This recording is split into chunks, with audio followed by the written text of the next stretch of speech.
Hello students, today we will start our new course Introduction to Pharmaceutical Chemistry, Pharmaceutical Analysis.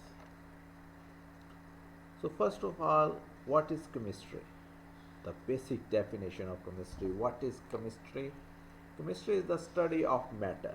Everything around us is matter, so study of matter is known as chemistry.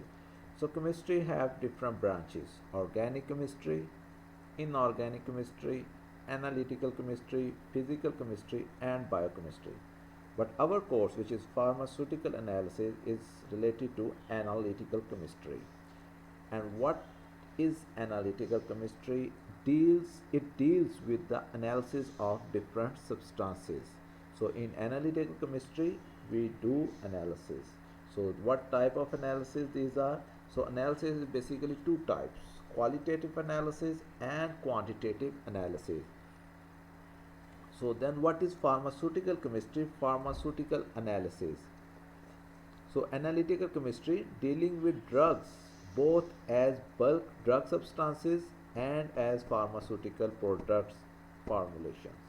So starting from the industry. So when our industry receives a bulk substance, they start analysis, and then at the end of the till the manufacture of the product, there is a continuous process of analysis in between and afterwards.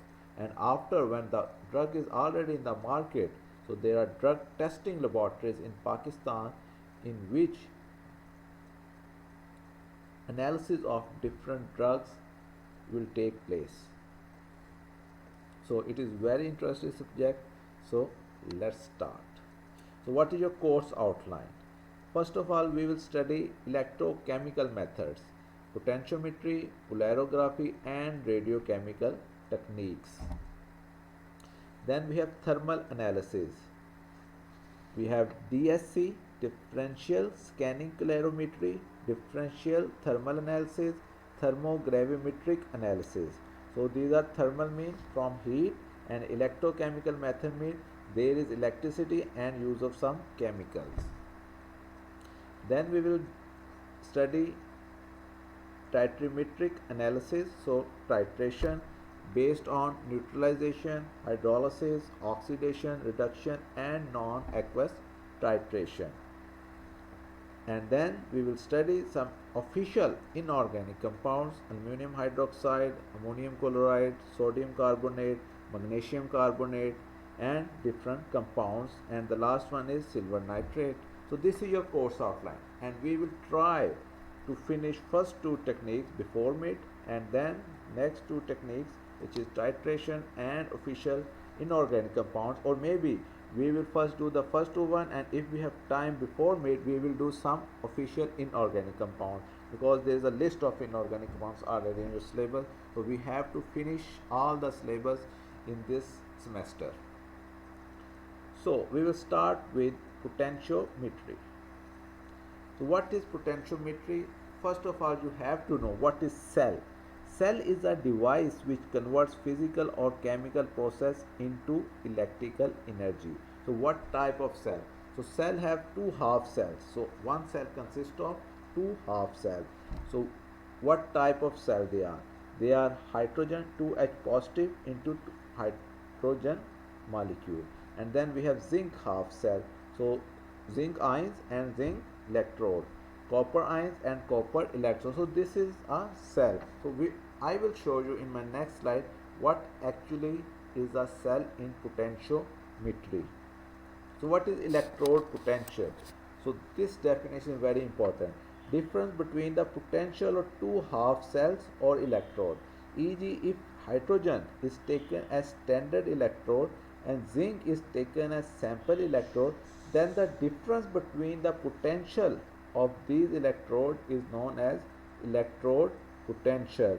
So if you have a cell and there are two half cells, okay, one half cell is standard and one half cell is your sample electrode.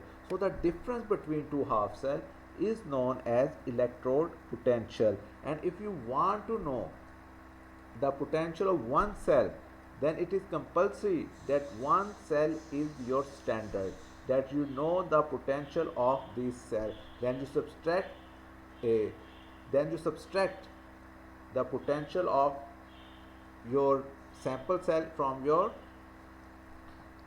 standard cell. So then you have the electrode potential of your sample cell, which is your analyte solution. So I will give you everything in my next slide, the examples and everything. So let's move. What is potentiometry? Measuring the potential and EMF, electromotive force of a solution by using the set of indicator electrode and reference electrode. So what is indicator electrode and what is reference electrode? Till now, just remember, these are two half cells. One half cell contains indicator electrode, other half cell is containing reference electrode. Principle. The principle involved in potentiometry is when the pair of electrode is placed in the sample solution, it shows the potential difference by the addition of the titrant or by the change in the concentration of ion. So if there is change in concentration of ions in the indicator electrode, because in the reference electrode it is used as standard electrode, we know the potential already of the ions of the electrode, but in the indicator electrode we don't know the composition of the ions or what is going on in the indicator electrode or the indicator half cell. So we can find out the concentration of solution by measuring the potential difference between the two electrodes, which I already told you that we have one indicator electrode and one reference electrode. When electrodes are dipped in an ionic solution, oxidation or reduction will take place on indicator electrode, because in the reference electrode everything is constant, but in the indicator electrode there is oxidation or reduction will take place depending upon the concentration of ions, the nature of ions, and because of different molecules. Because of the redox reduction, potential difference created between the two electrodes and measured by voltmeter. So then the difference between the potential is measured by voltmeter. So we have to subtract the potential of standard from the indicator, because the voltmeter gives us the value of the complete circuit or the complete IM of the cell, not of only of the indicator electrode. So from this principle until now, what you think or what you imagine about the instrument, how many components of the instrument have? So we will count it together.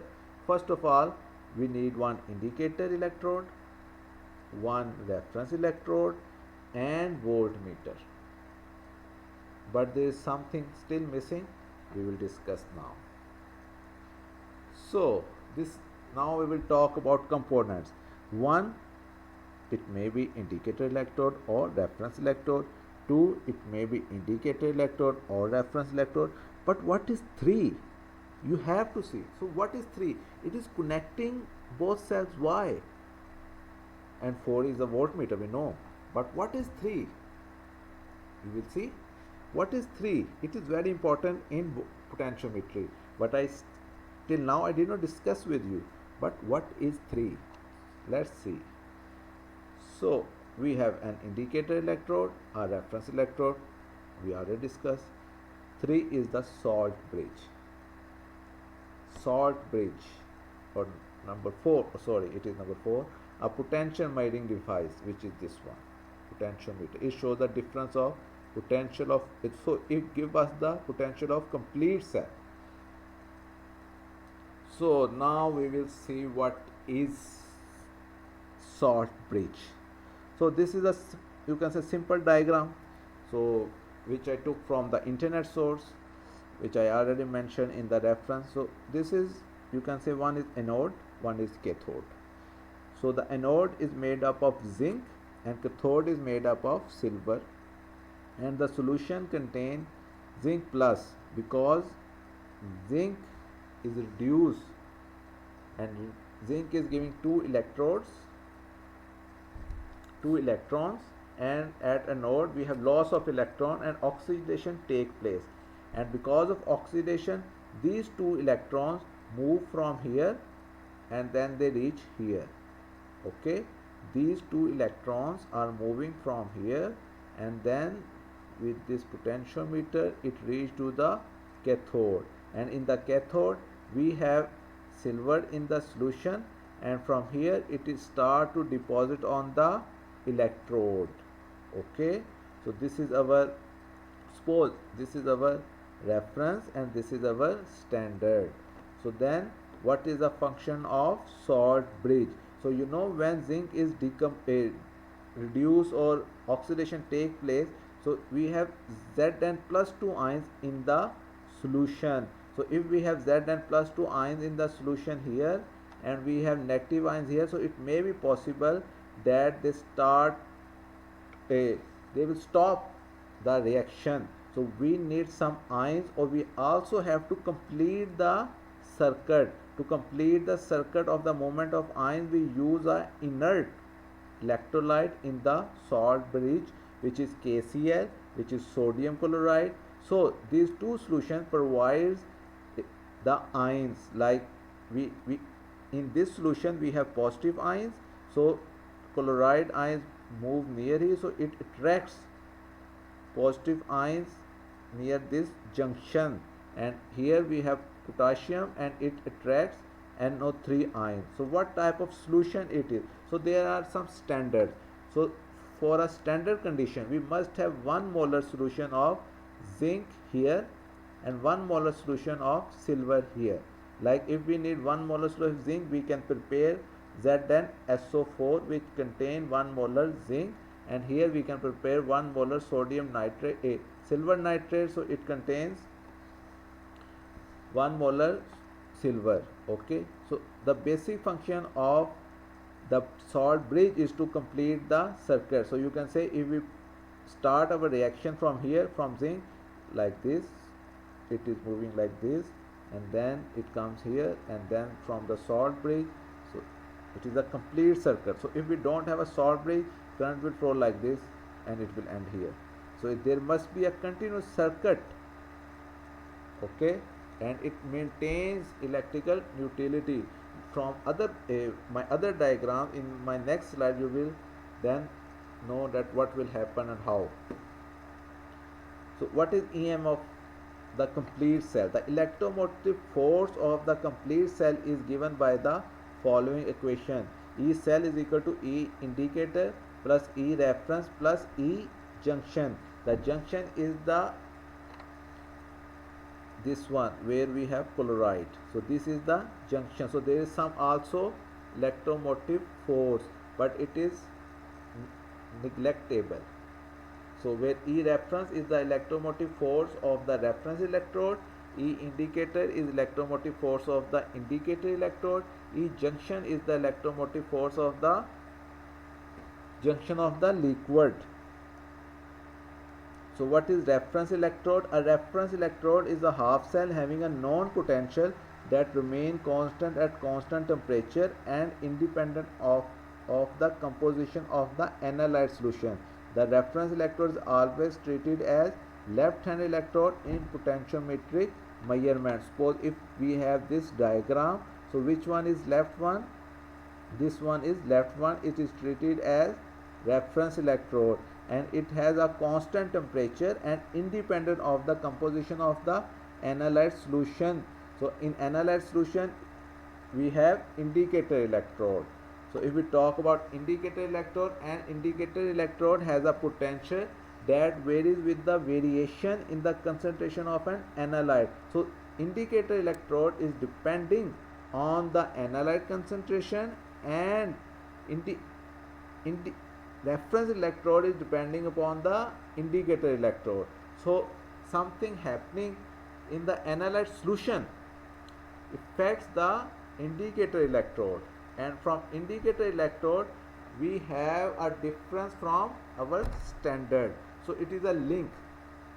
Okay, so I will show you in my next slide what will happen in the cell and how we calculate potential. So we have a reference and we are comparing this reference with our indicator electrode. Okay, in the reference electrode we know everything, but in indicator electrode there is a change of analyte or change in the concentration of ions, or we can measure any unknown solution. So now what is salt bridge?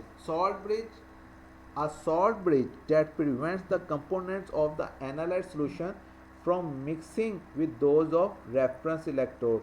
So if we have some analyte solution, this bridge prevents the mixing of both components. A potential develops across the liquid junction at each end of the salt bridge. Here I mean a potential, the junction's potential across the salt bridge is small enough to be neglected. A salt bridge contains an inert electrolyte such as potassium chloride connects the two half cells. The ends of the salt bridge are fixed with porous slits, allowing the electrolyte's ions to move freely between the half cell and the salt bridge. Okay, this movement of ion in the salt bridge completes the electrical circuit. So the most important thing is that it has to complete the electrical circuit. Generates potential which is negligible. To maintain the electrical neutrality, salt should be inert, should not react with anode cathode solution. So what is inert? That it will not take part in the reaction. It is just a participant, but it will not see or speak anything. Okay, it is just there to maintain electrical neutrality, and it will not react with anode cathode solution. So now we have next equation. It is to calculate the electrode potential in non-standard condition. You remember what is standard condition? I already told you that we must need 1 molar solution, 25 degree temperature and 1 atmospheric pressure. So if we have this condition, it will follow next equation. But if we don't have this condition, we have to apply then next equation. What is next equation? E cell equal to E naught cell minus RT divided by NF bracket close ln Q. So now we will discuss what is ln Q. So E cell is cell potential under non-standard condition. Okay, because we have cell, we don't know the potential of the cell under non-standard condition. Maybe we are changing the temperature, we are doing our experiment at 30 degree, 35 degree, 37 degree, then we have to apply this equation. And E naught is cell potential under standard conditions. R is gas constant, T is temperature, at which temperature we are doing our experiment. Like if we have 25 degree standard and we are on 21 or 20, and then here we have 35, 37, then we have to write the temperature, and other things are constant. Number of moles of electron exchanged in the electrochemical reaction, Faraday's constant, value is 96, 500 Columbus per mole, and Q is reaction point. So these all are standard. So you have to put just the temperature and your, tell me what is the other one, pressure or 1 molar solution. So you have to just change these ones. Other things are constant in this equation. So we will apply this equation in our next slide. If we deviate from standard condition, if we are using standard condition, we will not apply this equation, because all the electrochemical cells at 1 molar solution, 1 atmospheric pressure and 25 degree obeys next equation. So this is our standard now. So how you can calculate standard electrode potential? So from this diagram, what you will see and what you will observe is very important. So I will give you two minutes and just see what is going on in this picture. So we will start from here. So we have zinc anode, okay, it is negative, okay. We have Zn NO3 bracket 2, okay. So this is 1 molar this solution, okay, 1 molar standard condition. And here we have zinc plus 2 moving here, chloride here, and this is oxidation, half reaction is going on. Zinc is reduced to Zn plus 2 electrode. Okay, now we have 0.76 at voltmeter. So this is also very important, that voltmeter reading is 0.76. So now we want to measure a standard electrode potential of zinc. So we have electrons moving from here to here. Okay, now we have SHE cathode. What is now SHE cathode? It is standard hydrogen electrode, so it is acting as cathode. We have hydrogen gas moving here. Okay, then we have hydrogen, then we have 2NO3, so this is HNO3 solution. So we are using HNO3 solution, mean 1 molar solution of HNO3. So HNO3, so we can use 1 molar HCl also, because HCl also give 1 molar H positive. But why we will not use H2SO4? Because it is dibasic. We have to use monobasic, because we have to follow standard condition, which is 1 molar solution of the ion. So this we need 1 molar solution. So if we use H2SO4 1 molar, it is dibasic and it gives 2 hydrogen, but we need 1 molar HS positive ions. So in the reduction half reaction, we have 2H positive plus 2 electrons which are moving from zinc to here. We have 2 electrons, then we have H2 gas. Then our reaction is zinc plus 2H2 Z, and so okay. So now you have to calculate electrode potential. So at cathode we have She, and we know this is an reference electrode. Okay, this whole diagram is reference electrode, and we know the potential is 0 volt. Okay, this is no. Now we want to calculate standard electrode potential of zinc, and we have at voltmeter 0.76. At anode we have Zn plus 2 electron, we don't know. And our reaction is Zn 2H positive, Zn plus 2 hydrogen, which is this gas, and we have electrode potential 0.76. So from this values, what we calculate, how we calculate at anode, what is the potential of zinc chloride, standard electrode potential of zinc. So now you will see this 0.76 is for the complete cell. Okay, the potential difference from the complete cell, or the electromotive force of complete cell, is 0.76. Now we have to subtract that E naught cell is equal to E naught cathode minus E naught anode. E naught cell means standard electrode potential of this one, of this solution maybe. Okay, because we know that this one is our standard, this one is our standard, the cathode, and it has 0 voltage, but at anode we don't know. So what will happen now? The potential of a half reaction measured against She, which is this one, under standard condition is called as standard electrode potential for that half reaction. Okay, the complete reaction is 0.76, and the complete reaction is 0.76, and we want to measure electrode potential of this part, and this part is 0. So in this example, the standard reduction potential for zinc is minus 0.76. So then we have, which means that the standard electrode potential for reaction that occurs at the anode is minus 0.76. So if we minus anode from cathode to obtain 0.76 total, okay, you understand, we must therefore subtract E anode from E cathode to obtain standard electrode potential of zinc. But how? Is equal to 0, which we know that it is 0. This part is we know that it is 0, minus bracket minus 0.7. We assume that if we put minus here, then we have 0.76. And why we have minus? Because it is, zinc is reducing, so it is reduction potential actually. Okay, so then we know now this is standard electrode potential of zinc is 0.76.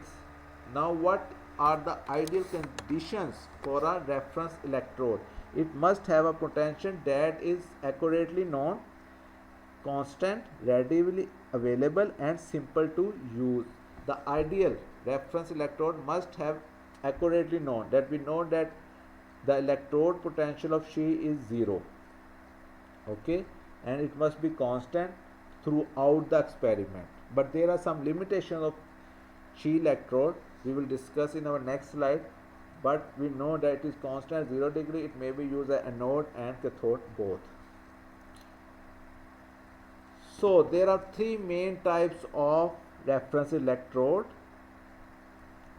These are mainly used for determination of the analyte by maintaining the fixed potential.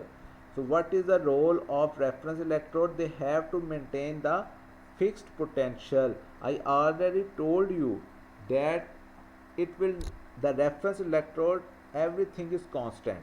Okay, but in the indicator electrode, the concentration of ion, the nature of ion changes will happen in the indicator electrode, and with reference to the reference electrode we have the electrode potential.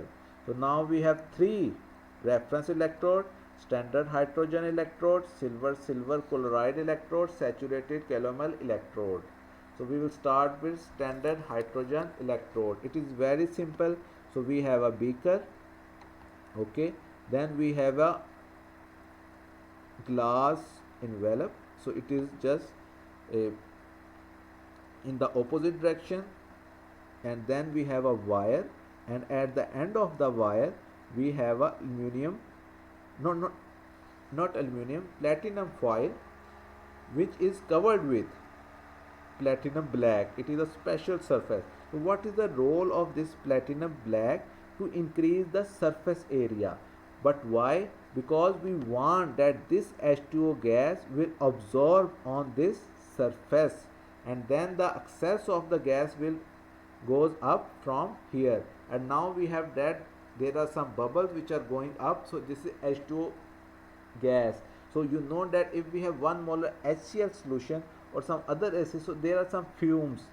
Okay, so if H2 gas is coming out from a concentrated acid and we have to maintain 1 molar solution, so it is also very difficult to maintain 1 molar solution throughout the experiment, because the fumes and the bubbles take some acid with them, and then the concentration of the solution will be disturbed. So we will start defined as the potential that is developed between H2 gas absorbed on the platinum metal and H positive of the solution. So we have 1 molar H positive in the solution in the form of 1 molar HCl or 1 molar HNO3. So the electrode is immersed in 1 molar H positive ion solution at 25 degree. So these are standard conditions. Hydrogen gas is passed through the tube at 1 atmospheric pressure from this part of the glass envelope. As the hydrogen gas flows over the porous platinum, an equilibrium is set up between hydrogen molecules and hydrogen ions in solution. So the hydrogen molecule absorbed on the platinum surface and hydrogen ions in the solution. So there is an equilibrium established, and the reaction is catalyzed by the platinum. So platinum is an inert metal, so it will not take part in the reaction, and it will also did not get decomposed. So the reaction will take place that we have H2 which is decomposed into 2H positive plus 2 electrons, and it is reversible. So there may be oxidation or reduction, not both at the same time. So it acts as anode as well as cathode. So it consists of a platinum wire in an inverted glass tube. So this is the inverted glass tube, and we have this platinum wire. A platinum foil is attached at the end of the wire, which is this one, and then it consists of a piece of platinum coated with finely divided platinum black to increase its surface area. So because if we have just wire, the surface area is less, and if we have platinum foil with platinum black attached with it, it increases the surface area. The electrode potential of standard hydrogen electrode is 0 at all temperature. So if it is working as cathode and anode, the electrode potential is always 0. So we have platinum. We can write this standard hydrogen electrode as platinum H2 at 1 atmospheric pressure and H positive ion 1 molar solution. So now you will see the reaction. So this is H2, this one, which is coming from outside, and then it will release 2 electrons and H positive, it decompose into H positive ion. And from the solution, so if there is, from the solution it will take H positive ions, and then these 2 electrons from the other indicator electrode, then we have H2 gas. Okay, so it acts as both, as an anode or as a cathode, because if electrons are coming from outside, then the 2 H positive ions combine and we have H2. Okay, if the other one needs electron, then this H2 gas releases 2 electrons which goes to the other one, and we have H positive ions in the solution. So once a especially attractive feature of the She, which is standard hydrogen electrode, is that the platinum metal electrode is not consumed during the reaction. So now what are advantages? It can be used over the entire pH. It did not depend upon the pH. It will work on the entire pH. It can be used as reference electrode when dipped in the standard acid solution, and as an indicator electrode when dipped into a sample solution, because it has the potential to work as anode or work as cathode. So it depends upon the standard solution, acid solution, or the analyte solution. It is the primary reference standard against which the potential of other electrodes are measured. So we will also study the 2 other reference electrodes. The potential of these 2 standard reference electrodes is comparable with She. Okay, so this is the primary reference electrode, but it has certain limitations which we will discuss now. It is affected by the oxidizing agent and reducing agent present in the solution. So it is affected. It is rather difficult to regulate the pressure of H2 gas to be exactly 1 atmospheric pressure throughout the experiment. And from this statement, I will say that it is also very difficult to carry H2 cylinder with you. Okay, you cannot move easily this standard hydrogen electrode. You need one cylinder of H2, and you need to maintain 1 atmospheric pressure for this gas. So it is very difficult. Platinum foil get easily poisoned by the impurities in the H2 gas and HCl solution. So you have to use high grade HCl or high grade H2 gas. So these are certain limitations, but people are using this as a primary standard electrode. So now we will talk about saturated Clamal electrode. It is also mercury electrode actually. So but we will say saturated Clamal electrode. So we have mercury here. So this one is the liquid mercury. Then we have paste of mercury chloride, which is Hg2Cl2. Okay, and then we have KCl. So this is in saturated form. It will provide us with chloride, and this we have platinum wire, which is dipped till mercury. So this is the salt bridge. It is commonly used reference electrode. It consists of a glass tube that contains mercury at bottom, covered with solid Hg2Cl2, and above this the tube is filled with potassium chloride solution. A platinum wire is in touch with mercury, and it is used for electric contact. The KCl solution insert tube can have ionic contact with solution outside and act as a salt bridge. Now in this picture, KCl solution have two advantages, or it can work in 2 forms, you can say. So first one is that it can provide chloride ion to the mercury, and the other one is that it will act as a salt bridge.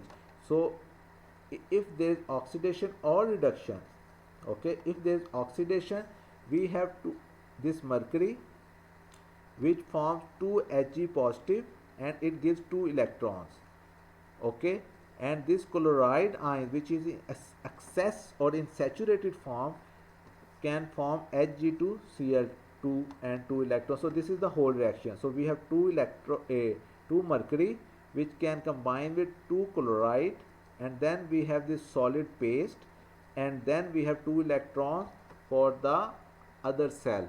And if this reaction keep on going, this paste will increase or increase in size or expands, and you will see by your eye that what is going on in the cell.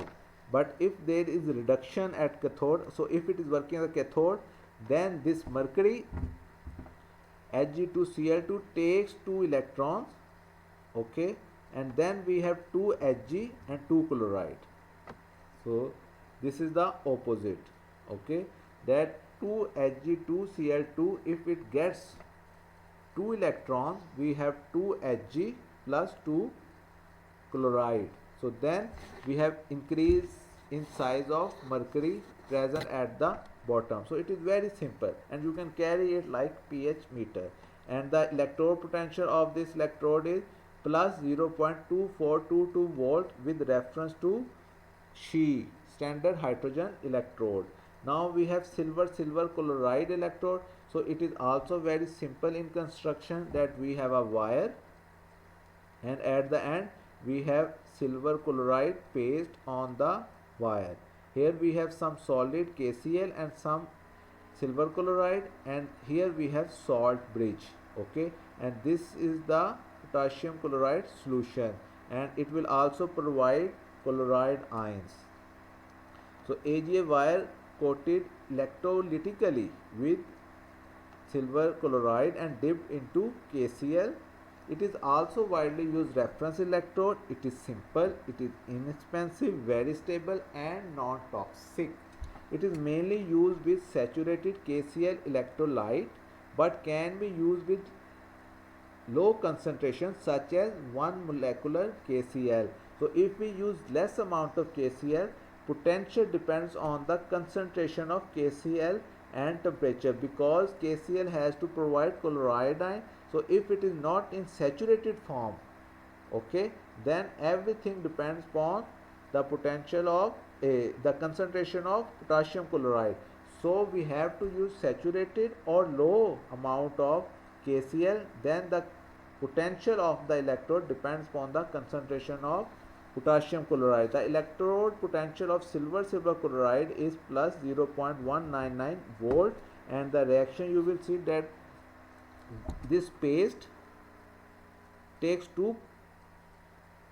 this paste which is silver chloride takes electron, and then we have chloride and silver here, and it is reversible, okay. So it can act as a, you can say, the reaction will move forward and in reverse order. So now we will talk about indicator electrode. It is used to measure the potential of the analyzed solution comparing with that of reference electrode. So I already told you that indicator electrode is dipped in the solution of interest. Its potential directly proportional to the ion concentration. So the examples are hydrogen electrode and gas electrode. What is hydrogen electrode actually? So we already discussed standard hydrogen electrode, which is She. So it can act as reference electrode, as indicator electrode, depending upon the solution. I already told you in my previous slides. So there are two classes of indicator electrode. One is metal electrode, one is ion selective electrode. So we will discuss one by one. So what is metal electrode? These develop electric potential in response to redox reaction on the metal surface. These are mainly classified into three types of electrode.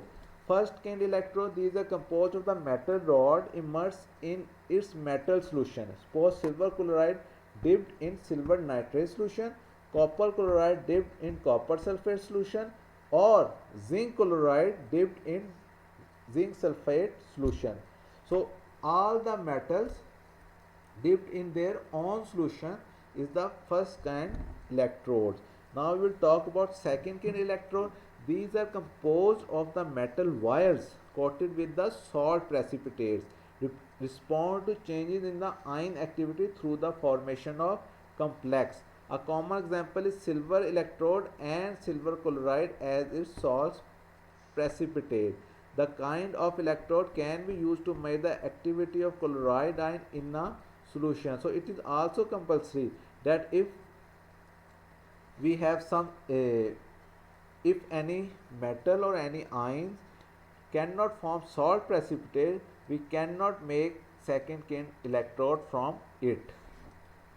So now we have third kind electrode. These electrodes are known as inert electrodes or redox electrodes, like platinum H2 electrode. The platinum used in H2 electrode is a type of third kind electrode. An inert matter is in contact with a solution containing the soluble oxidized and reduced forms of the redox half reaction. So these third kind electrode will not take part in the reaction. An inert metal usually is platinum. The potential of such an inert electrode is determined by the ratio of the reduced and oxidized species in the half reaction. A very important example of this type is hydrogen electrode, because we are using platinum wire and we have platinum foil at the end and we have platinum black on the surface. So this is a type of third kind electrodes. So now we will talk about ion selective electrode. So an ion selective electrode, also known as specific ion electrode, converts the activity of a specific ion dissolved in a solution into an electric potential. So the best example which you already studied in your previous classes and you observed in your life is pH meter. So it is ion specific. What type of ion? What is pH? You don't know, I think. You will measuring what type of ions in pH. Just revise something from internet or from your books. I will not tell you, and we will discuss this in the class. So these are composed of ion selective membrane by which the ion crosses and it creates the imbalance. So we have glass membrane electrode and fluoride selective electrode. So glass membrane electrode, first example is pH meter. So what type of ions we are measuring? These are hydrogen ions, and a glass electrode is a type of ion selective electrode made up of a doped glass membrane that is sensitive to a specific ion. The most common application of ion selective glass electrode is for the measurement of pH. The pH electrode is an example of glass electrode that is sensitive to hydrogen ions. Okay, so it will not take part with any other reaction. It will just create an imbalance of hydrogen ion present inside the pH meter and outside. Okay, because for you can put pH meter in any solution. You can check the pH of even milk. Okay, and then you will just the pH meter just sense hydrogen ion in the milk. It will not change anything, or anything cannot disturb the nature of pH meter. Okay, it is just hydrogen ions, and we can detect the presence and absence of hydrogen ion in terms of pH reading. It's potentially essential, not affected by the presence of oxidizing or reducing agent. It will not take care of anything in the solution. It will just take care of hydrogen ions. It operates over a wide pH range. It responds fast and functions well in physiological system. It will not take that it is oxidizing agent, reducing agent, what type of material is present inside the solution. It will just take care of hydrogen ion, and then there is an imbalance of hydrogen ion present inside and outside, and then it can give you a value which is in terms of pH. And fluoride selective is the same. So a fluoride selective electrode is a type of ion selective electrode sensitive to the concentration of the fluoride ion. So it will just measure fluoride ion. Like we also have we can also make calcium chloride in the same way. So these are different types of indicator electrodes, and we will discuss this also in our future classes. So what are the applications of this potentiometry? So in clinical chemistry we can analyze different types of analytes such as sodium, potassium, calcium, hydrogen chloride, and also dissolved gases. And it is also used in environmental chemistry and potentiometric titration. We will do this in our lab, like acid base titration, redox precipitation, and aqueous and non-aqueous solvents. So these all are the application of potentiometry, and I am very thankful to you for watching this video, and thank you very much.